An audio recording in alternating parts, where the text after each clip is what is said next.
Hi everyone, welcome to my new video. আমার টুকটুক পাখি বেড়াতে যাবে দেখে সেদিন খুবই খুশি ছিল। সে একটু দুষ্টামি করছিল, ক্যামেরা দেখে তো তার ঢং শুরু হয়ে যায়, সেটা আপনারা অবশ্যই আগে থেকে জানেন। তাই আমিও তার ক্লিপ নিতে এবার আমরা চলে যাচ্ছিলাম। আমার টুকটুক পাখিকে দেখে অবশ্যই মাশাআল্লাহ বলে যাবেন। দিনটি মেঘলা থাকার কারণে একটু কুয়াশা কুয়াশা মনে হচ্ছিল। আমরা আজকে চলে যাচ্ছি বেলাল ভাইয়ের মুড়ি ভর্তা খাওয়ার জন্য, যেটা কেরানীগঞ্জে অবস্থিত। তাই আমরা একটি অটোরিকশা দিয়ে ব্রিজ পার হয়ে যাচ্ছিলাম।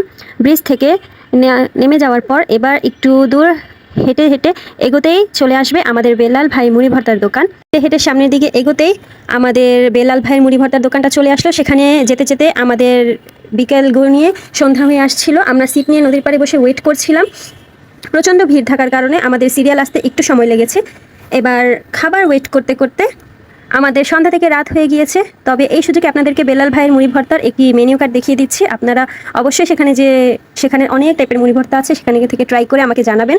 এরপর আমরা যে প্লেটারটা নিয়েছিলাম সেটা চলে আসছিল। মুড়ি ভর্তার মধ্যে একটি চিকেন ফ্রাই ছিল, গরুর কলিজা ছিল, ফ্যাপসা ছিল, তিল্লি ছিল এবং মুরগিরও কলিজা ছিল। হয়তো আমি আসলে ভুলে গিয়েছি, সেটার জন্য খুবই দুঃখিত। এবার খাওয়া দাওয়া করে একটু রেস্ট নিয়ে বাসার উদ্দেশ্যে রওনা হয়ে গেলাম। আমার আজকের এই ছোট্ট ভিডিওটা আপনার কাছে কেমন লেগেছে অবশ্যই জানাবেন। আজকে এই পর্যন্তই, আল্লাহ হাফেজ।